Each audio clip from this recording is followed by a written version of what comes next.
oncológica o oncología quirúrgica, que es como le dicen ahora. Vamos a ver una evolución histórica de la cirugía del cáncer, el rol de la oncología quirúrgica, reglas de la oncología quirúrgica y todo lo que van ahí es nuestro objetivo del día de hoy. Este doctor Rafael Pollock es el profesor emérito de cirugía oncológica de uno de los hospitales más grandes en cáncer en Estados Unidos, que es el MD Anderson Cancer Center en Texas. Y él dice que la cirugía es el tratamiento más antiguo del cáncer hasta la mitad del siglo XX. Y fue el único tratamiento del cáncer, y actualmente es muy raro que el cáncer se pueda curar sin la intervención del cirujano. Es decir, cáncer que no se opera, no se cura, salvo raras excepciones. ¿Cuáles son?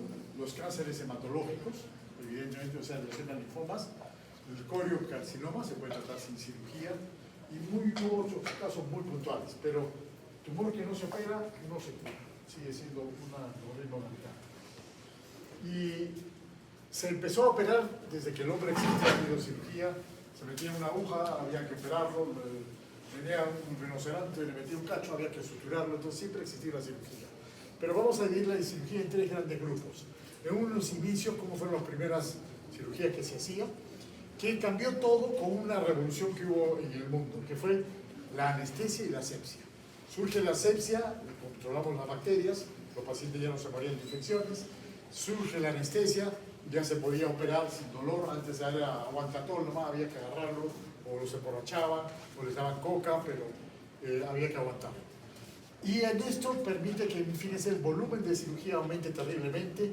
Esta es todavía una época heroica, a principios de la mitad del siglo XIX hasta el siglo XX, y acá surge un cambio importante más. Empezamos a conocer la biología del cáncer, y con eso se recompone todo y empezamos a trabajar de otra manera, y llegamos hasta la época actual en la cual se opera mucho, y en esta época predomina lo que llamamos la terapia multimodal o multidisciplinaria. Entonces, como recordando la parte histórica de sus inicios, le recuerdo a las amazonas, que eran unas mujeres que vivían en el siglo VIII, esto no era mito, era verdad que existieron, y las amazonas se cortaban una mama, de ahí viene su nombre, asin, masos, mama, sin una mama, se cortaban la mama izquierda para poder tirar mejor la flecha, ¿no? Entonces tenían sin una mama, les permitía pelear mejor, moverse mejor, y eran unas grandes luchadoras, les tenían miedo, los contrataban los ejércitos para que las ayuden a luchar. Entonces eso no quiere decir que ya sabían algo de cirugía, porque tenían que sobrevivir a la operación, ¿no? En Egipto, el papiro de Edwin Smith nos dice las primeras operaciones que hicieron en mama. Ya operaban la mama, operaban hemorroides, operaban otras cosas, pero a nosotros lo que nos interesa es que ya operaban tumores de la mama. En ese entonces, esto ya solo como cultura, el médico le decían sumum. Sumum quiere decir que ustedes van a ser sumulus. Van a ser el hombre de los que sufren o están enfermos. Entonces, fíjense, la mujer va a ser la mujer del que está enfermo o del que sufre. Y los egipcios mezclaban un poco la ciencia con la mitología. Tot era el médico de los dioses, Serapis era el dios de la salud, e Imhotep era el dios de la medicina. Pero Imhotep vivió, existió de verdad. Entonces ellos cuando llegaban a cierta bondad, ciertas cualidades, se podían convertir en dioses. Imhotep fue un médico que se convirtió en Dios, por eso le dicen el Dios de la medicina. Y en todos los países empezaba a luchar contra los tumores. En Caracas también, no solamente operaban a pacientes con traumatismos encefalocraneales que hacían una descompresión para que viva, sino también se ha visto que operaban a pacientes que tenían tumores. Se han encontrado tumores óseos, se han encontrado tuberculomas y muchas cosas de la cultura Paracas. Y en 1640, hace muchos años, bueno, se escribió este libro, Johannes Sculteto, pero antes, en el año 300, es Santa Águeda, sin alusiones personales a ninguna profesora, Santa Águeda le cortaron la mama porque las dos mamas. Estaba enamorada de ella Quintinus, que era el gobernador de Sicilia, y ella quería ser monjita y no quería hacer nada con él. Y el otro le enamoraba y el otro nada, y que sí, que no, que sí, que no. Entonces, bueno, entonces me enojo, la amarró en un árbol, le cortó las dos mamas. Y cuenta la tradición católica, pues una de las primeras santas de la iglesia, la primera mártir, que su cuerpo se incendió y se fue el alma al cielo, el corazón al cielo, ¿no? y una se le representa con una fuente y sus dos mamas que se las entrega al Señor. Pero esto ya un poco más científico, Scultetus en 1640, ¿tembló? Se mueve la pizarra. En 1640 Scultetus describe cómo se hace la mastectomía. Y estas son una de las primeras descripciones que tenemos cómo se operaba. No había anestesia, no había asepsia. Entonces pasaban unos cueritos entrelazados, cuando tenía un fierrito en la punta, le pasaban por un lado, por otro lado a la mama, la jalaban y rápidamente le cortaban la mama. Se supone que tenía un tumor o algo, ¿no? Por joven, ¿no? Le cortaban la mama y para apagar la hemorragia le ponían un hierro caliente. Y así, imaginan, morían de dolor, de infección o chocada por el lacto, ¿no? Entonces, en esta época, en sus inicios, se operaba solo muy rara vez. Cuando ya no había otra función, se podía operar. Y Santa Rosa de Lima, ustedes la conocen a ella, es santa porque curó a una noble doncella llamada Juana Bobadilla, que tenía un voraz cáncer de pecho. Así lo pone en la historia, ¿no? Y gracias a eso fue una de las causas de que la canonizaron a Santa Rosa de Lima. Entre líneas que nos dice que era una mujer que no tenía hijos, entonces el factor de riesgo para el cáncer de mama es no tener hijos, ¿no? Porque ellos decían una doncella, que decía que no conocía varón, de historia, ¿no? Esto está en Emilio Valdizán, en Historia de la Cirugía del Perú. Y en Arequipa también, revisando los libros del padre Barriga, documento para la historia de Arequipa, encontré que en 1623 ya le daban permiso a Francisco Gómez de Rada, y dice ahí escrito, para que use su arte y pueda sacar saratanes y tumores. Saratán es como le decían al cáncer de mama en la colonia, ¿no? Entonces fíjense desde cuándo ya se operaba, incluso en Arequipa, tumores de mama, ¿no? Este famoso tratado de tratados de la mama, este italiano escribió el primer libro sobre tratados de la enfermedad de la mama en 1746. Evidentemente no había anestesia, no había nada de eso, hasta que, como le decía, hay una revolución, surge la anestesia y la asepsia, una revolución tecnológica, no fue de la noche a la mañana, fue poco a poco. Todos los avances siempre son favorables para el hombre. Horace Wells, un dentista, que en ese entonces había un gas que se llamaba el gas hilarante, así como había los porros, así, no, te un porrito, chaque bestial. Entonces decían, oye, hay un gas hilarante, vamos a probar. Y lo probaban. Y notaron que cuando probaban el gas hilarante se golpeaban y no decían nada. Entonces decían, le quita el dolor. Entonces él dijo, si estos que usan el gas hilarante se golpean y no les duele, ¿por qué no lo usamos para sacar una muela? Y este dentista dijo, ya pues, en ese entonces la ciencia había cambiado. ¿Cómo probaban que algo funcionaba en uno mismo? Por eso Daniel Alcides Carrió pues, inoculó el mismo la verruga, se murió, pero bueno, así era la investigación. Entonces Wells dijo, ya, a mí sácame una muela, pero sus muelas también, no importa, sácame una para ver si funciona el gas. Entonces llamó a sus amigos, le pusieron el gas hilarante, primero se rió, después se cayó, le sacaron la muela y cuando se despertó no había tenido dolor alguno. Y eso fue un gran cambio. Y ahí empezó la anestesia en el mundo, más tarde Morton era otro dentista, pero más bandido, pero más comercial. Entonces él lo hizo popular y todos dicen que Morton inventó la anestesia, pero fue Wells. Y Morton la llevó al Massachusetts General Hospital y lo convenció a este profesor Collins, que era el cirujano principal, para operar a un paciente que tenía un tumor del cuello. Fue la primera anestesia que se hizo con estos gases, con éter, después con éter, ¿no? Y así fue la primera cirugía con anestesia. Fíjense que todavía no había bacterias, entonces todos operaban los médicos con terno, sin guantes, con ropa en la calle. Y después ya empieza a surgir el concepto de que las bacterias no surgen de la nada. Antes pensaban que las bacterias venían de los malos aires, de los miasmas, venían olores feos, ahí viene la enfermedad, ¿no? Entonces tenían que ahuyentar eso. Entonces inventaron estos gases, esta maquinita, que era una máquina antisépsica. Empezaba a botar gas para liberar los malos bichos, ¿no? Entonces había, entre la sala de operaciones, a ver, del anestesiólogo, el cirujano, había el antiséptico, que te la pasaba toda la cirugía bombeando el gas carbónico para que salga y evitar que venga la infección. Y así se operaba. Pero todas estas ideas, el que la perfeccionó, que la hizo conocer, fue Pasteur, ¿no? Pasteur con su célebre experimento de poner carne tapada y carne al aire. la carne al aire se infectaba, se malograba, se podría, la carne tapada, duraba mucho tiempo. Entonces él dijo lo que acá está, que es importante. Los microorganismos producen infecciones y descienden de otros, y no por generación espontánea. Antes se pensaba que por cualquier cosa, si la persona era una pecadora, se iba a infectar. La persona hacía algo malo, se iba a infectar. Olías cosas malas, te ibas a infectar. Dijo, no, las bacterias tienen que venir de otras. Entonces tiene que haber una infección, tiene que entrar de algún sitio la bacteria. Y eso fue un gran cambio y salió así la teoría de los microorganismos que son los que producen las infecciones. Y ya vino la pasteurización y métodos más modernos de esterilización. Y también tenemos que recordar a Ignaz Semmelweis, un cirujano, ginecólogo de Viena, que era profesor. Y veía pues, que en su sala, cacho, todas las mujeres que daban a luz se infectaban.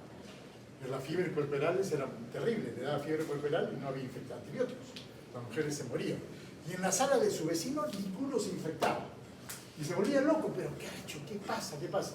Hasta que lo vio así a ustedes. Ah, ustedes son los culpables. Como era profesor, tenía alumnos. Como tenía alumnos, tenía que practicar. Por eso, los que han rotado conmigo, no sé si van a rotar, les hacemos llevar el guante para que palpen, metan el dedo, todo, porque si no, uno no aprende. Y así hacía Semmelweis con sus pacientes. Pero ¿qué pasaba? En ese entonces todavía el formol era muy caro, así que estaba apareciendo. Entonces los estudiantes tenían que ir a llevar anatomía a las 5 de la mañana. ¿Por qué? Porque no hacía calor y el cadáver todavía no estaba malogrado. No había cómo mantener los cadáveres. Entonces cadáver fresco había que secar. Y después de secar a donde iban a pasar visita al hospital. Y examinaban las puertas, no había guantes. Tenían que examinar. Y al examinar no se lavaban bien las manos. Entonces él inventó lavarse las manos bien con una sustancia carbónica que lo desinfectaba. Y solo con eso bajó la fiebre puerperales. Entonces demostró que la gente causante de la fiebre puerperal era aquí, los alumnos. Pero además descubrió que lavándonos las manos podemos evitar la infección. Y ese fue un gran avance. Ironías de la guía, se murió él de una infección, le dio una infección tan grave que pensaban que estaba loco, lo metieron en un manicomio. Y en un manicomio se murió. Parece que tenía una apendicitis que se estaba rompiendo, lo que tenía era una peritonitis. Y al final murió infectado. En esta época de la cirugía heroica solamente se operaba cuando ya no había otra alternativa. ¿Ya? Era lo último, operar. Porque era terrible, muy pocos sobrevivían a las operaciones. Así todo, solo se operaba sin programar, ¿no? En la guerra o cuando se encontraban el tumor. Sin embargo, el doctor McDowell visitó a esta señora que se llamaba Jane Crawford, ya en 1809, tuvo que cabalgar 3 días para llegar a su finca que vivía en Estados Unidos, y ahí le diagnosticó que tenía un tumor en el ovario. No había ecografía, nada, ¿no? Manito nomás. Y entonces le dijo, la única solución es operarte. Ya yo vengo en una semana, voy a traer a mis ayudantes y te operamos. Entonces le dio su dieta para que coma, se bañe, se higienice, y vino con sus ayudantes a caballo y la operaron en la mesa de su casa. Y le sacó un tumor de 11 kilos y la señora vivió para contarlo. Esa fue la primera cirugía ya programada. Y en esta época heroica, este Billroth, el papá de todos los cirujanos, cuando ve un cirujano que realmente le gusta la cirugía, le dice el papá Billroth. Billroth es el que describió las técnicas de la gastrectomía. ¿Dónde está mi grupo, no? El grupo que ha rotado hoy día conmigo. Creo que está en la otra sección F. Sí, está en la F. Hoy día hemos hecho una gastrectomía de Billroth. ¿Ya? Entonces, ¿qué pasaba? Fíjense, en ese entonces no había sueros. Es como ahora que no hay cloruro, no existía el cloruro. No existía suero. Con la justa se hacía jeringas hipodérmicas. Y así tenían que operar. Les ponían una cucurucho de tela y le echaban éter. Y con eso lo dormían. Y ya cuando estaban dormidos, entraron a operar. Y tenían que operar rápido. El cirujano tenía que ser rapidísimo porque el éter mucho tiempo les producía insuficiencia hepática y morían de cirrosis hepática o de insuficiencia. Entonces no podían reoperar muchas veces y tenían que ser cirujanos muy rápido. Y así todo, Billroth fue el que inventó la mayor cantidad de cirugías que hasta ahora las hacemos como él las describió. Él, como buen médico, en esa época era también músico. Era el primer violinista de la orquesta de Viena, de la Orquesta Sinfónica de Viena. Y entonces iba en la mañana al hospital, tenía sus alumnos, les enseñaba, operaba, terminaba eso, se iban a una pequeña consulta que tenían, en la tardecita como a las 6 iban a donde se iban los amigos, al bar de la esquina a chupar, y después a la Orquesta Sinfónica. Y chupando en el bar de la esquina con otro músico, Brahms, que era el director de la orquesta, que él era el primer violín, estaban chupando y de repente ¡brum!, vomita sangre. ¡Ah! Es cáncer gástrico, le dice el médico. No había endoscopía, no había radiografía. Simplemente era el cáncer más frecuente y se gustaba así, cáncer gástrico. Y Brahma dice, ¿me vas a operar? Sí. ¿Voy a vivir? Sí, vas a vivir, yo soy capo, yo soy Birro. Ya, y lo operó a su amigo. ¿Y cómo lo hidrataba? Si no había suero. Le daban hielo picado. Le daban hielo picado y le daban de comer hielo picado recién operados. ¿Ya? Y también otra manera de hidratarlos era por enemas. Les ponían enemas de leche. Fíjense cómo se sufría. Y para el dolor les daban gotas de morfina, del láudano, del Sydenham. Lo vamos a ver el último día, el láudano del Sydenham. Y con eso les quitaban el dolor. Y a toda velocidad lo operaron a Brahms. Brahms vivió y después le compuso una obra que se llama La Heroica. Agradecimiento a su querido Billroth. Billroth vio los pasos de la cirugía. Hacía gastrectomías de este tipo, que se llama Billroth 1, Billroth 2, ya lo van a aprender, eso no se preocupen. Lo vamos a ver cuando hagamos cirugía, la cirugía del estómago.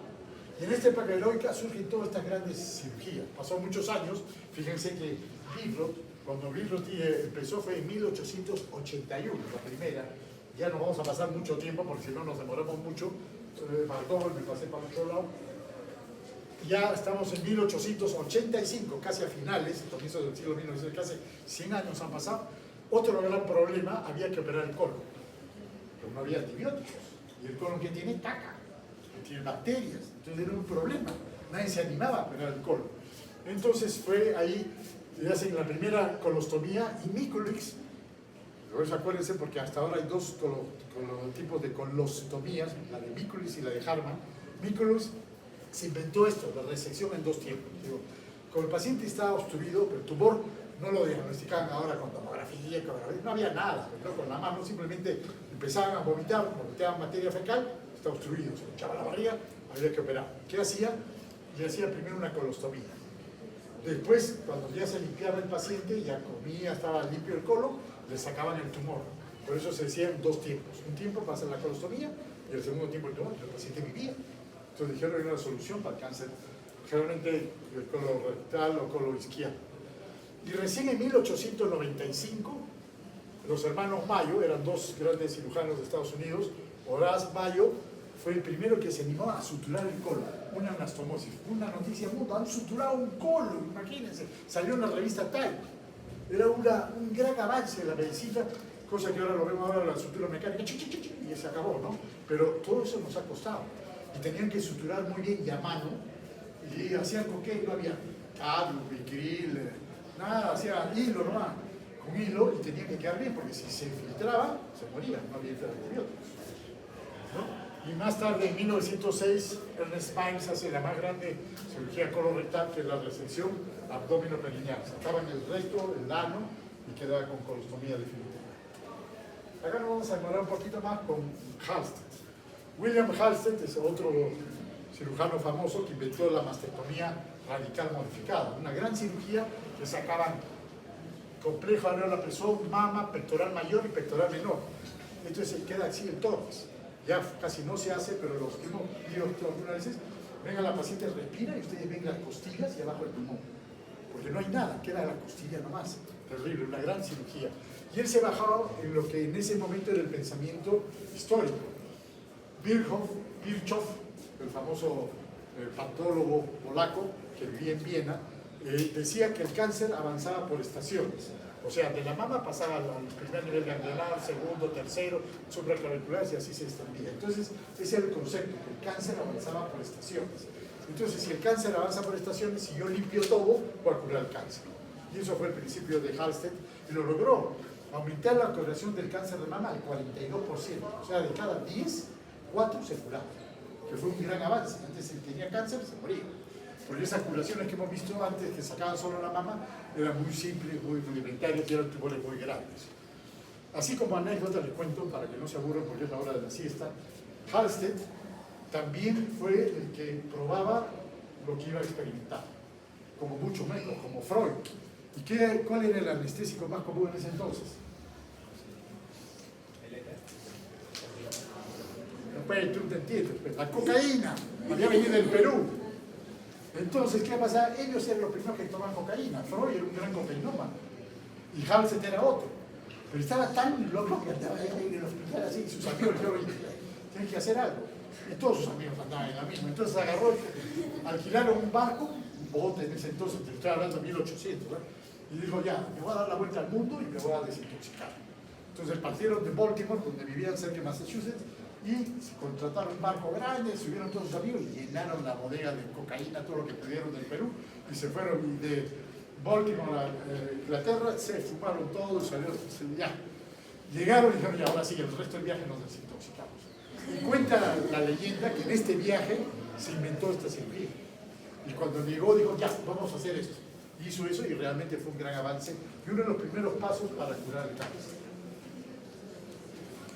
Otro famoso cirujano es Theodor Kocher. Kocher, o Kocher, como dicen, hay pinzas, todos estos, cuando ustedes entren a cirugía van a ver, hay pinzas, hay cortes, hay todo, ¿no? La incisión esta que hace que se haga operar el tiroides acá, ¿no? Ahí es un tajo acá chiquito, es la incisión de Kocher. Kocher se sacó 100 tiroides, se animó a sacar la tiroides, ¿ya? Y en 1883 en Berna describe 100 tiroidectomías. Por eso le dan en 1909 el Premio Nobel de Medicina. Este es uno de los pocos médicos que ha ganado 2 premios Nobel. Primero por sacar la tiroides. Pero ¿qué pasó? Eso ya no salió publicado. Todos sus pacientes se morían. Pasaban 2 o 3 años y se morían. Entonces decía, ¿pero qué pasa? ¿Por qué se mueren? Ya no tiene que ver nada con la operación. Y entonces, pensando, dijo, debe haber algo en la tiroides que la gente no puede vivir sin tiroides, porque se mueren todos. Y descubren el factor intrínseco de la tiroides, así se llamaba, no había hormona tiroidea. Y el factor intrínseco de la tiroides les dijo, esto es lo que va a salvar a mis pacientes que se mueren. Entonces agarró a los corderitos y les sacó la tiroides, como era experto sacando tiroides, le sacaba la tiroides, el corderito lo suturaba, seguía el cordero feliz, y la tiroides la secaba al sol, la ponía en capsulitas y a sus pacientes les daba. Y esa fue la primera hormona tiroidea desecada de carneros. Yo soy mayor que usted, bastante mayor, no sé como sus papás. Cuando yo empecé a estudiar todavía usábamos tiroides desecada de cordero, así como usábamos insulina y carnero. Al carnero le sacaban la insulina del páncreas y esas eran las primeras insulinas. Por eso ya es un paréntesis. Por eso es importante que tendrían que llegar un curso de historia. La gente le tiene miedo a la insulina por eso, porque les ponían insulina y carnero y hacían shock anafiláctico y se morían. Ahora pues ya nadie usa insulina y carnero, ahora la biología molecular nos permite hacer insulina sintética y tenemos superinsulinas súper seguras que ya son hechas en el laboratorio. Igual la tiroides, ya no usamos tiroides desecada de carnero, usamos levotiroxina. Entonces descubrió que los pacientes no podemos vivir sin tiroides y que tenemos, si le sacamos la tiroides, tenemos que dar un suplemento, levotiroxina. Entonces, ya saben, cuando ve al paciente que le sacan toda la tiroides, toda la vida tiene que tomar levotiroxina porque es como una persona que viva sin insulina, se muere. Entonces se murió y le volvieron a dar el premio Nobel por segunda vez por haber descubierto el factor intrínseco de la tiroides. Así se llamó, después ya le pusieron la hormona tiroidea, porque recién las hormonas se descubrieron en 1930, o sea, después había unas sustancias químicas que funcionan regulando cada célula y eso le llamaron hormonas. Después dijeron, la tiroides, el factor intrínseco de Kocher, debe ser una hormona y la hormona tiroidea. Después ya salió la T1, T3, TSH y todas las que ustedes conocen. Entonces, ha habido una evolución histórica y otra gran evolución histórica que empezamos a conocer la biología molecular, empezamos a ver la genética. Halsted, de cada 10 que operaba, dijimos cura 4 y las otras 6 se morían. ¿Por qué? Algo pasaba. Había un factor genético, había inmunoterapia, nuevas técnicas, tratamientos combinados, multimodalidad y había otra cosa que vamos a ver que era la estadificación. Entonces fue un gran cambio todo y esta es la época moderna de la cirugía. Todo para... Vamos a comparar cómo este avance, vamos a usar un ejemplo del cáncer de mama, cómo este avance se refleja en entender la evolución del tratamiento del cáncer de mama. Era ese contestado de Halsted que hacía la mastectomía radical porque el cáncer avanzaba por estaciones ganglionales. Y esto fue desde 1900 hasta casi 50 años, hasta que salió este otro cirujano en 1978, miren, casi 70 años después. A todas las mujeres que veían un tumorcito en la mama, ¡juá!, le sacaban la mama. ¿Ya? Después veían si era cáncer o no, pero ya le habían sacado la mama. Entonces, en 1970, Bernard Fisher dice, el cáncer de mama, había mujeres que tenían un tumor chiquito, le sacaban la mama, se morían. Otros tenían un tumor grande, le sacaban la mama, no pasaba nada. Dice, ¿qué pasa? Digo. Entonces dijo, no, la enfermedad del cáncer debe ser sistémica, está en todo el cuerpo. Entonces yo tengo que darle un tratamiento a todo el cuerpo. Y inventó una pastilla que hasta ahora lo usamos. Y dijo, si el cáncer está en todo el cuerpo, yo por gusto le saco la mama. Sacándole un pedacito y dándole esta pastilla, lo voy a curar.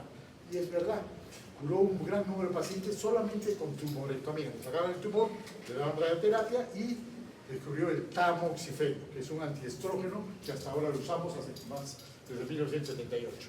En 1922 eso se llamó la quimioprevención, o sea, cómo prevenir que vuelva el cáncer, y ese fue el gran avance en el manejo del cáncer de mama. Así y todo, veían que algunas mujeres iban bien y otras morían. Y entonces surge otro, el doctor Hellman. Hay un libro de oncología, todo lo que quieran de oncología, en la biblioteca hay como 3 o 4. Se llama Principios y Práctica de la Oncología, por el doctor De Vita, Shoemaker y Hellman. Este es el otro doctor. De Vita es un oncólogo clínico, el cirujano, y Hellman es el radiooncólogo. Y este profesor de radiooncología de la Universidad de Chicago dijo, no, el cáncer de mama es una enfermedad heterogénea, y por eso unos viven y otros no, unos más agresivos que otros no. Él se dio cuenta que mujeres, por ejemplo, de 40 años con un tumor de 2 centímetros y 2 ganglios en la axila, unas van bien y las otras van mal. ¿Por qué? Porque el cáncer de mama es heterogéneo. Y ahí salió lo que ustedes ya conocen, receptores estrogénico-progesterona, receptores de progesterona, RB2, y una manera de clasificar que ven que cada cáncer de mama es diferente al otro y por lo tanto se comporta diferente y el tratamiento hay que hacerlo de una manera variada. Y entonces salió la época de la cirugía conservadora de mama, se curaban lo mismo si le hacían mastectomía o si le hacían cirugía conservadora de mama, y empezó una gran revolución en el manejo del cáncer de mama. Tanto así que esto todavía es antiguo, desde el año 2002, cuando ustedes eran chiquititos, salió en el New England 2 grandes escritos. Uno publicado por Fisher, el que lo vimos hace un rato, ¿no? De Bernard Fisher, el director Bernard Fisher publica, y sus ayudantes publican este trabajo, 25 años de seguimiento de tumorectomía más radioterapia versus mastectomía. Resultados iguales. Era lo mismo sacar toda la mama que sacar solamente ese pedacito, y esto lo demostraron 25 años de experiencia. Ese mismo año salió un trabajo similar, hecho en Europa, por Bonadeo, que es la competencia de ellos, del Instituto di Tumori de Milano, que es el hospital grande de cáncer de Italia. También 25 años haciendo cirugía conservadora. Y con eso quedó demostrado que no era necesario hacer esas tremendas cirugías, porque el cáncer no avanza por estaciones, como dice Virchow, sino depende de cada uno, depende de la genética del cáncer, depende de cómo está compuesto ese tumor. Entonces, en la evolución de la cirugía del cáncer hemos visto cómo en mama, primero había la hipótesis de Halser, que la enfermedad era loco-regional, grandes cirugías. Después la hipótesis del determinista de Fischer, no, está en todo el cuerpo, está fregado, no hay nada que hacer. Solo hacían la enfermedad sistémica, tumorectomía y hormonoterapia. Y después Hellman dice el espectro biológico, el cáncer de mama es una enfermedad heterogénea. Así ha evolucionado el concepto del cáncer de mama. Igualito, no lo vamos a hacer porque me matan, pasa para estómago, pasa para colon, pasa para todo, ¿ya? Entonces, esto ha ido evolucionando a través del tiempo y hemos llegado a donde estamos ahora. Esta es parte de la importancia. En un comienzo, quienes operaban cáncer, todo el mundo. El que era cirujano operaba el cáncer. Ustedes han visto el señor que en 1600 dio, era un barbero que llegó a Arequipa y se operó tumores. Pero después recién surge la cirugía oncológica hace poco, en 1978. Y recién la American Cancer Society lo reconoce en 1998, hace poco, ¿no? Antes era cirugía y rayos X, era todo lo que se usaba en el 38, por ejemplo. Y esto ha ido evolucionando hasta llegar a nuestros días. Hoy en día la cirugía oncológica se define como la especialidad quirúrgica que se encarga del tratamiento de tumores sólidos del tracto oro, esófago, gastrointestinal, de órganos parenquimales, endocrinos y de la piel. Tejido mesenquimal, neurogénico, huesos y parte de todo sitio, menos los tumores líquidos, las uñas y el pelo. Porque las uñas y el pelo son los únicos sitios que no hay cáncer. ¿Ya? Y el cirujano oncólogo trabaja con un equipo, con el oncólogo clínico para la quimioterapia y con el radiooncólogo para la cirugía. ¿Cuáles son los principios de la cirugía oncológica? Son estos 5. Primum non nocere, como primero, todo en la medicina. Primero, no hacer daño, ¿no? Segundo, lo que buscamos es curar el cáncer. Aunque a veces cueste un poco al paciente. A veces es necesario amputarle todo el brazo porque tiene un sarcoma, pero lo vamos a curar, ¿no? Preservar la función al máximo sin arriesgar la curación, ese es otro principio, ¿no? En la medida de lo posible tenemos que tratar de mantener los órganos cuando se pueda. Procurar la paliación, si yo no lo puedo curar, por lo menos que no sufra, ¿no? A veces tenemos pacientes con tumores gástricos inmensos, como el que pensamos tener hoy día, porque la señora era una flaquita que venía del podcast, no entendía nada, comía y vomitaba, y dije, uy, esta pobre debe estar todo sembrado. Y entonces le hacemos una paliación, le hacemos una derivación, le hacemos algo para que no sufra tanto y ya la enfermedad se verá cómo se trata después. En lo posible mantener la estética todas las veces que se pueda, pero sin sacrificar la radicalidad de la oncología. Entonces el cirujano tiene estos 9 roles, este es lo que hace la cirugía oncológica. Cada uno de ellos los vamos a ver, por eso no los voy a leer. Primero, prevención. ¿Se puede prevenir el cáncer? Sí, algunos cánceres se pueden prevenir. Hay otros cánceres que desgraciadamente no los podemos prevenir. Por ejemplo, el cáncer de páncreas no se puede prevenir. El que más se previene, el que más se previene es el cáncer del cuello uterino. ¿Cómo se puede prevenir el cáncer del cuello uterino? Educación. ¿Qué es lo que hay que educar? Papa Nicolau. Todas las mujeres que inician relaciones sexuales, Papa Nicolau. Hagamos una encuesta por WhatsApp en la universidad. ¿Cuántas mujeres han iniciado las relaciones sexuales que han pasado más de un año y te apuesto que no se han hecho Papa Nicolau? Y eso en el Perú. Por eso en el Perú el cáncer del cuello uterino es uno de los más altos. Entonces, educación sí se puede. Y prevención secundaria, eso ya es más complicado. Vamos a buscar lesiones premalignas. Hay algunos cánceres, como el cáncer del cuello uterino, que nos avisan. Dicen, ¡yujú! Voy a tener cáncer. Señora, vas a hacer cáncer. Y la señora no hace caso, no le importa. Vas a hacer cáncer, te avisa. Entonces, desde que hay una serie de cambios antes que se produzca el cáncer, que son el NIC 1, NIC 2, NIC 3 o las displasias leves, moderadas, severas, ¿no? Estas lesiones preepiteliales de bajo o alto grado se pueden diagnosticar mirando con una colposcopía o con una biopsia. Y eso se hace mediante despistajes. Esto lo inventó George Papanicolaou. ¿No dice el nombre de Papanicolaou? George Papanicolaou sí, les cuento. George Papanicolaou era un pata que odiaba la medicina. Pero su papá tenía la tienda que más vendía en Atenas, tela. Y dijo, no, yo quiero que mi hijito sea médico. Toda la familia quiere ser el primer médico de la familia, como sale en la televisión. Ahora, este hijito va a ser el primer médico de la familia. Bueno. Y el pobre George lo metieron a estudiar medicina, se graduó a los 25 años, le dijo, papá, ahí tienen mis títulos, pónganlo en la tienda, doctor en medicina, pero a mí no me gusta la medicina, me voy a Heidelberg, Alemania, a estudiar filosofía. Ya se iba a ir y estalla la guerra mundial, y Grecia estaba contra Alemania, así que no pudo irse.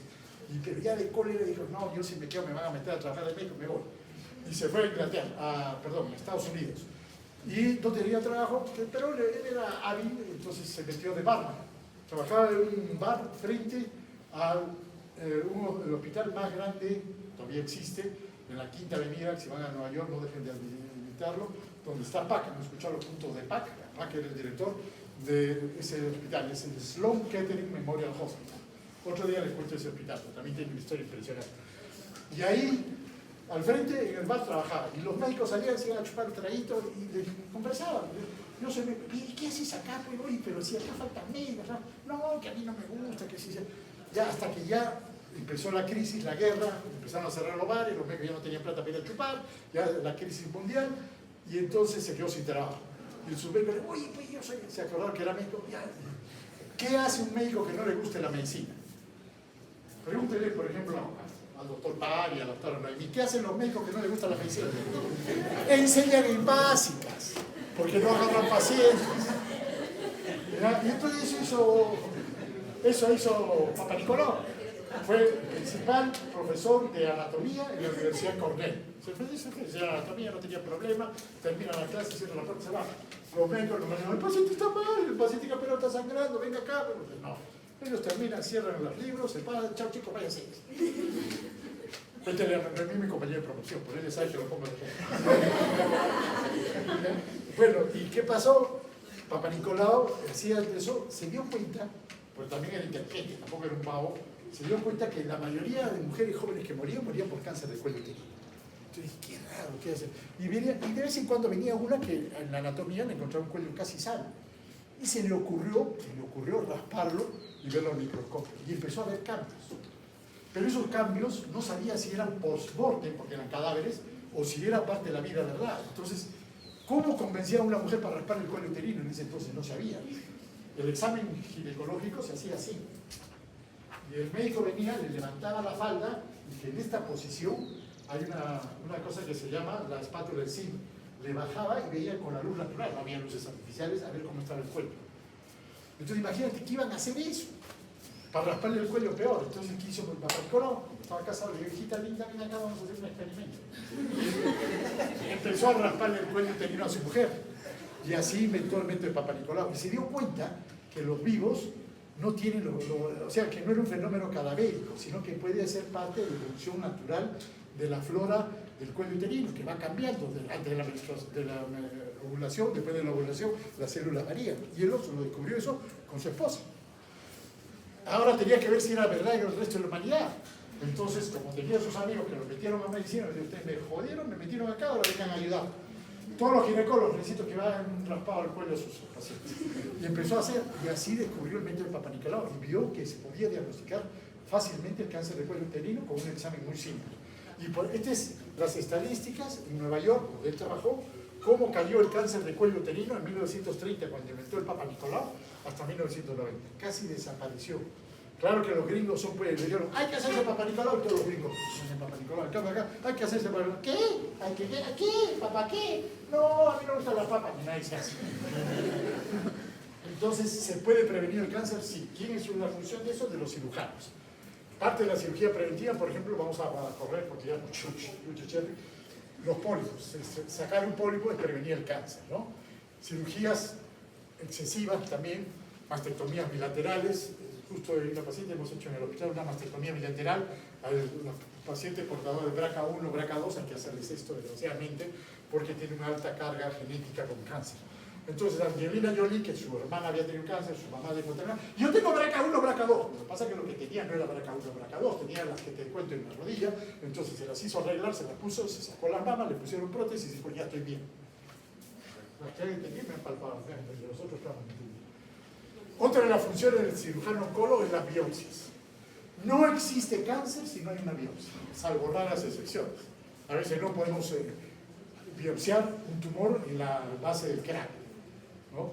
O los mismos cánceres de páncreas a veces es muy difícil biopsiar, ¿no? Entonces, en general no existe cáncer si no tenemos, y para tener eso necesitamos una biopsia. ¿Cómo podemos hacer? Por punción, extraer una hoja por punción, incisional, cortar un pedacito, excisional, lo sacamos todo, por ejemplo, un lunar sospechoso, lo saco todo de frente al locuro, raspado, Papa Nicolau, ¿no? Cepillado, el bronquial, aguja trucut, saco un pedazo de tejido, el cono que se hace al cuello uterino son formas de biopsia. Todos son métodos de diagnóstico, y eso me va a decir qué tipo de cáncer, qué pronóstico tiene el cáncer, qué grado de diferenciación y qué otros factores tiene, ¿no? Acá tiene una biopsia con trucut, con una pistolita que saca pedazos de tejido como gusanitos y nos permite hacer diagnósticos certeros inmunohistoquímicos. Entonces, es una de las funciones del cirujano hacer las biopsias. Acá están los principios de biopsias y ya se los dejo los slides para que ustedes lo lean para avanzar, pero es lo mismo. Quiero llegar a otra. En los principios de las biopsias hay algo que lo he puesto varias veces. Escoger bien el lugar para la biopsia, evitar traumatismos, correcto uso de fijadores químicos y rotulados de información completa. Esto, que parece un chamullo, es importantísimo. Constantemente se pierden las piezas. Constantemente llega el patólogo no es coritica, le agarra un pedacito de tejido este fuerte y le dice, ¿qué cosa es? ¿De dónde viene? ¿Qué cosa es? Tenemos que darle información. Tenemos que decir, este lo he sacado de tal sitio, así es, la paciente tiene esto. Entonces hay que darle, hay que rotular, hay que dar informes completos al patólogo, ¿no? Porque si no, ¿cómo lo tratamos? Una vez un exalumno se fue a trabajar a Espinar y vino una señora con un tumorcito y él se acordaba, así facilito, ¿por qué viste que el doctor lo saca facilito? Ya va, le sacó el tumor, lo puso en una bolsita y dijo, ahora te vas a Arequipa. Trabajaba yo en el seguro, era esclavo en ese entonces, te vas al seguro social y ahí te lo van a tratar. Llegó la señora, todo me mandó, doctor, profesor, le voy a mandar a una paciente que ya le sacó el tumor. ¿Para qué le sacó el tumor? No, ya se lo saqué porque le dolía, le molestaba. Ya, pero acá no hay patólogo, usted lo estudia. Ya, llega la señora, la recibimos, todo muy bien. Señor, ¿y el tumor? Señor, ¿el tumorcito? En el viaje perdí el boletín. ¿Y el tumor? Y ahora, ¿era cáncer? ¿No es cáncer? ¿Se ve todo el dilema? Entonces es importante la fijación, que lleguen la más importante de la biopsia. Otro rol de los cirujanos es estadificar. Cuando uno le dice tiene cáncer, ¿qué es lo que pasa? Lo primero que le preguntan, me dicen, ¿voy a vivir? Entonces tengo que decir sí o no, ¿no? ¿Cuánto voy a vivir? ¿Vamos a morir mañana? Entonces queremos saber qué va a pasar. Entonces nosotros, este cirujano francés, Pierre Denoy, describió un método que todos ustedes lo usan, el TNM, ¿no? Tumor, ganglio y metástasis. Y con eso se hizo famoso y lo hizo popular, y la Agencia Internacional del Cáncer lo aceptó, y la American Joint Cancer Committee, la JCC, también lo aceptó. Entonces, en todo el mundo se usa el sistema de Pierre Denoy, el TNM. El TNM es un sistema dinámico, cambia constantemente. Cuando yo empecé a estudiar, a todos nos hacían aprender de memoria el TNM, lo cual es una soncera, no sirve para nada, porque el TNM cambia, cada mes cambia. Tiene que tenerlo ahora en los teléfonos, todo el mundo tiene el TNM, porque este mes es de tal a tal, dentro de poco tiempo cambia. ¿Y por qué? Porque avanza el conocimiento y van incluyendo otras cosas que el TNM. Por ejemplo, el testículo es TNMS, y el S son serológicas, es decir, el marcador tumoral, ¿cuánto marca? De tanto a tanto, de tanto a tanto, S1, S2, S3. Entonces, esto es muy dinámico, cambia constantemente. Por eso, ustedes tienen una práctica que van a ver con el doctor Valdivia para usar estas guías. Esta es la guía del National Cancer Comprehensive Network, NCCN. Para cualquier cosa de cáncer, úsenla. Es gratis, se anotan, se tiene que crear un password, y el NCC. Ahí está el resumen, ven el T1, cómo es el T2, el T3, todo va ahí, y la combinación nos da. Pero ¿qué es lo más importante? ¿Para qué identificamos? Esto es lo que yo quería llegar. Primero, para el pronóstico. ¿Qué va a pasar? ¿Voy a vivir? ¿No va a vivir? ¿Cuánto tiempo va a vivir? Clasifica a los pacientes de acuerdo a la carga tumoral. Los T1 tienen menos carga tumoral que los T4. Los T4 es el que tienen lo más grande, ¿no es cierto? Es la guía para seleccionar, ¿le voy a dar quimioterapia antes o no? Eso va a depender del TNM, de la estadificación. Evalúo los resultados de la neoadyuvancia. Yo tengo que comparar resultados de iguales estadios. Si yo comparo el estadio 2 con el 4, evidentemente el 2 va a ir siempre mejor que el 4. Facilita el intercambio de información y permite la investigación coherente. Estos son los 6 puntos importantes por qué hacemos estadificación. Entonces, cuando alguien me dice, doctor, ¿le puedo hacer una consultita? ¿Sabe que tengo un tumor de baba? Lo primero preguntamos qué tipo de tumor, qué estadio, para saber qué estoy hablando. Entonces, la estadificación en cáncer es muy importante, tanto como demostrar que hay cáncer o no. El otro rol del cirujano es el tratamiento, porque él va a hacer la biopsia, entonces va a decir el tratamiento. En la biopsia no va a decir morfología, marcadores, receptores, oncogénicos, ahora la inmunohistoquímica que está de moda, ¿no? Con la biopsia ya tengo el diagnóstico de cáncer, tengo que hacer una estadificación para saber si la enfermedad está localizada o metastásica, y recién viene la decisión terapéutica, ¿no? En esta decisión terapéutica tengo que tener en cuenta la evaluación, la extensión de la enfermedad y algunas concomitantes que pueda haber. Todo este algoritmo de trabajo es lo que hay que hacer el cirujano. Por eso en el Goyeneche, todo paciente que llega con cáncer lo recibe cirugía, porque hace la biopsia, todo. Ya cuando tiene todo esto, le dice oncólogo clínico, dale quimio. No, tú hazte radioterapia, no, yo veo que yo te opero. Entonces, hay que hacer todo este trabajo para hacer las cosas bien. La cirugía puede ser curativa, como por ejemplo el cáncer de mama, el cáncer de tiroides que ya hemos visto, y algunos cánceres de colon. Cáncer de cuello uterino, estadio 1, cuando el cáncer no ha salido del cuello, se opera así, se hace una cirugía radical, se cura el 99% de las personas.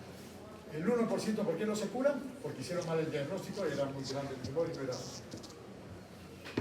Este es un ejemplo de cómo se maneja un tumor en cáncer de recto. Tenemos que operar el cáncer de recto porque gracias a la cirugía vamos a tener control local del tumor, ya no va a haber tumor, no va a sangrar, no va a obstruir, lo que sea, va a aliviar los síntomas, va a restaurar la continuidad intestinal, va a evitar las recidivas, va a dar información para la estadificación final y va a prevenir la metástasis. Por eso, en colon es importante operar, pero tenemos que tener ciertos prejuicios. Cortar el tumor lejos de los bordes, sacar todos los ganglios. ¿Ves? Si yo corto acá, dejo estos ganglios, el paciente va a recidivar. Tengo que cortar acá. ¿Dónde es esto? En la raíz del mesenterio. Entonces, estos detalles hace el cirujano oncológico que no hace el cirujano general, porque está acostumbrado a manejar esto. Entonces, la resección intestinal, decimos que es oncológica, cuando se saca con márgenes, se liga el vaso en la base y se reseca todo el bloque. muchas veces el tumor es grande y hay que resecarlo todo junto, ¿no? Por ejemplo, estos tumores de la piel, el tumor de la piel tenemos que sacar con todo lo que está abajo para poder estadificar hasta dónde ha entrado en la piel el tumor. Otras veces, como este pobre paciente tenía un tumor grande que le involucraba el colon, la vejiga y el útero. Se sacó vejiga, colon y útero, ¿no? Ese es un vaciamiento pélvico completo, ¿no? Otro ejemplo de cirugía radical porque se sacó toda la mama, se saca todo para tratar de que deje enfermedad. Otras veces hay una cirugía que se llama citoreductora. Voy a reducir la cantidad de enfermedades hasta las 4:30, ¿no? Hasta las 4, está bien, entonces me queda media hora. Ahorita termino, no se preocupe. Por ejemplo, en el ovario no podemos sacar todo. Este ovario estadio 3 quiere decir que el cáncer de ovario ha salido del ovario y se ha inseminado. El cáncer de ovario tiene un serio problema. Es el asesino número 1 de las mujeres. El único síntoma que da es gastritis. Van donde, me duele gastritis, me cae mal la comida, y lo que tiene es un cáncer de ovario. ¿Ya? Y muchas veces cuando lo encontramos está diseminado en el abdomen. Entonces hacemos una cirugía de citoreducción. ¿Qué quiere decir? Sacamos todo lo que se puede. Entre más saquemos es mejor. Saquemos todo, y lo que queda lo tratamos después con quimioterapia. Y después se hace una cirugía de rescate. Acá tienen otro ejemplo de cirugía de rescate. Este es un cáncer de cuello uterino. Grande, ha salido del cuello, ha invadido el parametrio y llega hasta el hueso. Esto no se puede operar. ¿Por qué? Porque si yo lo opero, corto por acá, no va a cortar el hueso, corto por acá, abro el tumor, se disemina el tumor. Entonces, esta señora, ¿qué le hacemos? Le damos quimio-radioterapia. Le damos quimio-radioterapia, el tumor se reduce. Ya está ahora en el cuello, solo queda acá. Ahora sí la puedo operar, porque yo puedo sacarle todo esto, ¿no? Y la voy a curar. Entonces le dimos radioterapia y la vieja bomba de cobalto que la tuvimos en el Roinechi, desde 1945 teníamos esa bomba. Acá tienen una relaparatomía, otra de las funciones de la cirugía. La paciente que hablamos del cáncer de ovario tenía así, todo diseminado. Le han dado quimio y fíjense cómo ha quedado. Y le hemos reoperado para ver, acá hay uno, mira la cantidad que había, ¿no? Entonces sacamos estos poquitos que quedan, los mandamos al patólogo. Y si el patólogo dice no hay nada, ya la paciente está curada. Pero si dice todavía hay enfermedad, debe seguir haciendo quimio. Esa cirugía se llama la relaparatomía o second look, volver a mirar, ¿no? Otra de las funciones de la cirugía oncológica es la paliación. Ya les había dicho, a veces no se puede curar, pero sí podemos aliviar el dolor. Por ejemplo, fracturas patológicas, cirugías resectivas, sacar la obstrucción, ¿no? Si ponemos un cáncer de colon con metástasis hepáticas, la metástasis no la vamos a poder curar, pero le saco esto para que no se obstruya, no sangre, pueda seguir comiendo y ya le doy quimioterapia para las metástasis. Hay algunas técnicas de apoyo, muchas veces cáncer de esófago, se cierra, no pueden comer y el paciente necesita hacer tratamiento, le hacemos una gastrostomía mientras que se cura. Igual lo del cáncer del cuello uterino, a veces se tapan los uréteres, le hacemos nefrostomía para que salga la orina, después de la radioterapia se va a curar para volver a orinar normal. Accesos venosos, pacientes que hacen mucho quimio, le podemos tener accesos venosos implantables que se quedan debajo de la piel, pero cuando dejan de hacer quimio ya no se le ve nada, tienen una cajita que ahí se le pincha y entonces les evita muchos de estos problemas. También otra de las funciones de la cirugía oncológica es la rehabilitación, ¿no? Por ejemplo, en cáncer de mama podemos hacer una reconstrucción mamaria. Dios, que dice que es todopoderoso y sabio, hizo a las mujeres con pancita. Todas las mujeres debajo del ombligo que tienen, la pancita. Eso es muy bueno, porque eso nos permite cortar, de paso le saca la pancita y esa pancita la subes a la mama y haces una reconstrucción mamaria. Esto se llama transposición del recto anterior que sube a la mama. O el dorsal ancho, este músculo que tenemos acá, que no sirve mucho, se puede sacar todo el dorsal ancho, se le da la vuelta y se le pone adelante y da volumen mamario. O hacer una prótesis. Pero estas construcciones con tejido siempre quedan más natural, ¿no? También parte de la rehabilitación del cirujano es el manejo de las ostomías, colostomías, uretrostomías, a veces definitivas, a veces permanentes, son de mucha utilidad y es parte del rol de trabajo. Ahorita terminamos. También importante es el seguimiento. Cuando hacemos una gastrectomía, por ejemplo, es una gastrectomía BILROT 2, la que hemos hecho hoy día, el tumor acá, lo hemos sacado, BILROT 2, o una gastrectomía total, se hace una reconstrucción en I de Rux, esta es la I de Rux. Hay un montón de cambios metabólicos, ¿no? Entonces, todo esto tenemos que seguirlo, el cirujano tiene que seguirlo porque hay cambios inmediatos o cambios tardíos. Fíjense la cantidad de síndromes que quedan después de una gastrectomía. Son varios cuadros clínicos que el cirujano tiene que aprender a manejarlos, primero diagnosticarlos, segundo manejarlos para tratarlos con éxito. Y ahí está lo mismo. Otro de los roles del cirujano es la investigación. De hecho, Charles Hynes, premio Nobel de 1966. Él veía muchos pacientes con cáncer de próstata. Tenía una vaina, no sabía qué hacer con el cáncer de próstata. Llegaban así los viejitos. Llegaban así a la clínica, al día siguiente se iban caminando derechitos. ¿Qué es lo que les hacía? ¡Shah! Le sacaba los testículos. Entonces, al sacarle los testículos, frenaba la testosterona. Es mágico. Entran de verdad, así que no pueden, si salen ya sin testosterona, disminuye el cáncer, disminuye el dolor, sirve como paliativo y sirve para curar, ¿no? Le dieron el premio Nobel por haber sacado muchos testículos para curar el cáncer de próstata. Ahora esto ha evolucionado. Ahora, por ejemplo, ¿qué hemos visto? Que como el cáncer es policlonal, o sea, son varias clonas que están ahí, no todas son iguales. Y hay clonas que son sensibles a la testosterona y clonas que son resistentes. Entonces, si yo les saco la testosterona, van a morir todas las que son sensibles a la clona. Pero las resistentes, en un tiempo van a volver y ya no le va a hacer nada a la hormona. Entonces, ¿para qué le saco los testículos? Pobre hombre. Ahora le puedo poner inyecciones.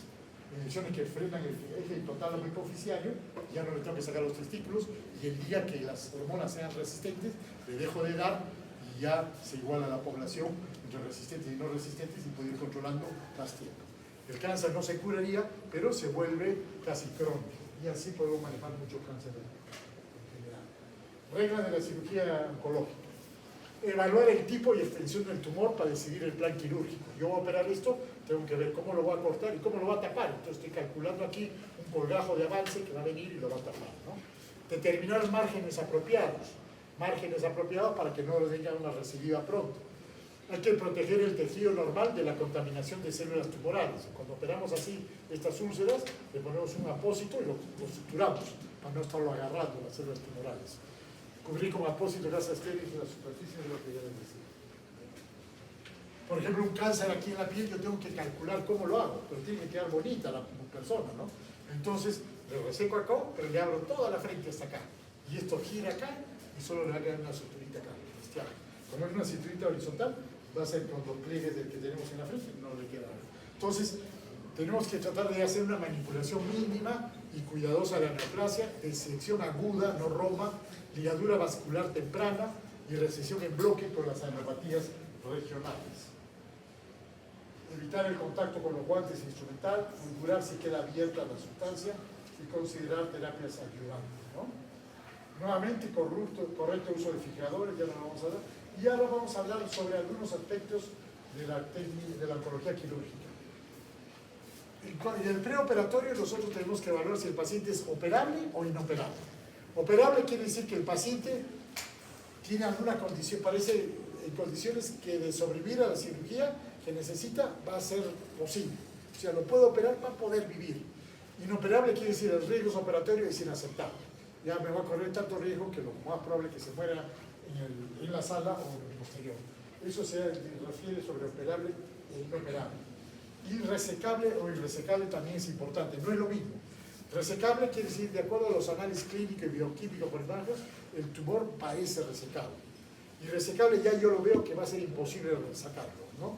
Entonces, puede ser resecable, pero de repente no es operable. ¿Por qué? Porque el paciente tiene muchas concomitancias, es cardíaco, entonces no lo voy a operar, ¿no? Entonces no es sinónimo de lo mismo, no es lo mismo. La otra cosa importante es que en el acto operatorio, resecable quiere decir que haga una disección quirúrgica, confirma nuestra sospecha clínica, bioquímica por imágenes. Y esta puede ser curativa si saco todo, ¿no? Todo lo visible al ojo humano. Paliativo, simplemente vamos a usar una fórmula para que no sube. Irresecable, los determino que esto no se puede sacar porque está invadiendo el tronco mesentérico, está invadiendo el páncreas, está invadiendo órganos que no se pueden sacrificar, ¿no? Y entonces, de acá viene otro concepto, ya de que, ¿qué cosa es R0, R1, R2? Esto lo van a ver toda la vida. Entonces, han hecho una cirugía R0, quiere decir, esto depende de lo que vemos. R0, no hay persistencia de enfermedad micro ni macroscópica. Eso es lo ideal. Queremos llegar a una recesión R0. Pero a veces no podemos, solo hacemos R1, es decir, persiste enfermedad microscópica, como vimos en el ovario. Hemos sacado, pero no podemos sacar esto porque tenemos que sacar todas las tripas, no se puede vivir sin tripas. Entonces, yo saco unas cuantas y después le hago la quimio. Esa es una R1, persiste enfermedad. Al ver, veo que está quedando enfermedad. R2, persistencia de enfermedad macroscópica. Este es micro y este es macro. Esa es la diferencia. Micro, macro y acá no queda nada. R0 no queda nada, R1 queda de enfermedad microscópica, R2 queda de enfermedad macroscópica. Muchas veces no podemos sacar, simplemente reducimos la cantidad de tumor. Esa se llama la citorreducción. Lo ideal es R0. R0 es la única manera de curvar. Margen positivo es cuando la neoplasia llega hasta el límite de la pieza de resección. A veces tenemos márgenes positivos, tenemos que volver a operar, ¿no? Entonces, para estar seguro de que la enfermedad no vuelva, ¿no? Porque la resección oncológica depende de la técnica, que eso lo aprende el cirujano. La táctica quiere decir cuándo la voy a usar, cuándo la voy a hacer, y todo eso, para poder usar una buena técnica y en qué momento hacerlo, la táctica, tengo que tener una buena anatomía, tengo que planificar la anatomía. Beneficio de la cirugía: paciente queda en enfermedad de reserva, es lo que buscamos, que no quede nada de enfermedad. La ventaja de la cirugía es que no produce cáncer. La quimioterapia y la radioterapia siempre pueden producir cáncer. Ya, para que no te duermas. No tiene resistencia biológica. La quimio tú vas dando y se va volviendo resistente. La radioterapia solo podemos dar una vez, ¿no? Y es económica, es la más baratita de todas. Se puede hacer en cualquier sitio y es mucho más barato. Fíjense, el 62% de los tumores que se operan se pueden curar. En cambio, con la radioterapia solo se cura el 25% de todos los tumores. Hay tumores como, por ejemplo, el cáncer de cuello uterino 2B3, se puede curar solo con radioterapia, sin cirugía. 4% de la quimioterapia son las únicas que curan, pero estos son los tumores, linfomas, leucemias y, por ejemplo, el coriocarcinoma. Y 9% de los pacientes se curan con tratamiento combinado, cirugía, quimioradio, radioquimiocirugía, y en el orden que depende de cada paciente. ¿Cómo controlamos la calidad de la cirugía oncológica? Primero, teniendo una baja morbilidad, una baja mortalidad evidente. La supervivencia libre de enfermedad es lo que buscamos, que el paciente viva mucho tiempo sin enfermedad. Supervivencia en general, que los años que vaya a vivir sean muchos. Un resultado cosmético aceptable. Capacidad funcional posoperatoria conservada. Y sobre todo, que el paciente viva con calidad de vida, ¿no? Vamos a pasar a hacer lo que voy a hacer. Fíjense cómo ha ido evolucionando a través del tiempo. Los azules son del 2000, de ahora, de 2003 al 2008 y antes del 73 al 78. La sobrevida en páncreas, en estómago, en hígado, riñón, como se ha aumentado, melanoma, esto todavía ha avanzado más porque ahora hay más quimios, recto. En general, en todos los cánceres se está avanzando. Y en todos los cánceres se vive más, ¿no? Va evolucionando, fíjense el cáncer en hombres cómo ha ido bajando. Esta bajada en los hombres se debe principalmente por dejar de fumar. Se convencieron que fumar produce cáncer, y han dejado de fumar, por eso ha bajado. Las mujeres nunca han sido tan fumadoras, por eso no tienen esa curva alta. Entonces hay tumores, pero hay otros tumores que están, fíjense, en aumento. El cáncer de páncreas es un problema, se siguen muriendo. ¿No? El cuerpo del útero. Hay otros cánceres que están bajando solo, el estómago. Fíjense, cada vez hay menos cáncer de estómago. Principalmente por la buena manipulación de las comidas, la refrigeración y todo eso, lo vamos a ver después. Y la sobrevida general en años cada vez está aumentando más. Cada vez, fíjense acá, casi el 60% de los pacientes con cáncer viven más años, más de 70 años. Y eso se debe a que los avances, el diagnóstico temprano, los mejores métodos para tratar. William Moseley, un famoso clínico inglés, decía, lo que quieren en inglés está arriba, dice, el buen médico trata la enfermedad, el gran médico trata al paciente que tiene la enfermedad, porque cada paciente es diferente. Los cirujanos oncólogos son muy escasos, hay pocos en el mundo, también en el Perú. La moderna cirugía oncológica busca un trabajo en equipo, y ese es nuestro equipo del Hospital Goyeneche, que hicimos una fiestita una vez. ¿Cuál es el futuro de la cirugía oncológica? Telemedicina y telecirugía, ablación por radiofrecuencia, radioembolización, se está haciendo IPEC. IPEC quiere decir quimioterapia caliente, high temperature peritoneal. Dentro del peritoneal le ponen altas temperaturas con quimio por encima de los 38-40 grados. Y esto ayuda a matar más células. La electroquimioterapia y evidentemente en radioterapia y en oncología médica va a haber mucho más avance, ¿no? La cirugía robótica ya llegó al Perú, y el futuro de la cirugía oncológica cada vez está más avanzado, cada vez dependemos más de la tecnología, pero siempre el tumor que no se opere no se va a poder curar. Entonces decimos a los pacientes que primero lo vamos a agarrar el carnicero, el cirujano, lo va a cortar, chac, chac, chac. Después lo vamos a quemar en la bomba de cobalto y después le vamos a dar veneno con la radioterapia, con la quimioterapia. Pero así todo quien sobrevive va a sobrevivir al cáncer. Muy bien, chicos, ¿alguna pregunta?